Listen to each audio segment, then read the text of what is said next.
Sedikitnya 25.728 siswa-siswi sekolah dasar dan sekolah menengah pertama SD SMP di Kota Lusmawe mengikuti proses belajar dan mengajar PBM tatap muka. PTM terbatas itu dilakukan secara shift untuk mencegah terjadinya kerumunan di sekolah di tengah pandemi COVID-19. Kepala Bidang Pendidikan Dasar Dinas Pendidikan dan Kebudayaan Lusmawe, Abdul Malik mengatakan, hasil pemantauan di lapangan, serangkaian pelaksanaan PBM tatap muka itu berjalan lancar dan aman.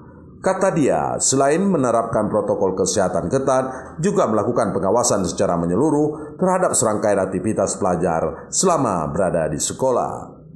Ya, alhamdulillah PBM-nya sesuai dengan yang kita instruksikan. Jadi anak-anak tetap belajar shift ya.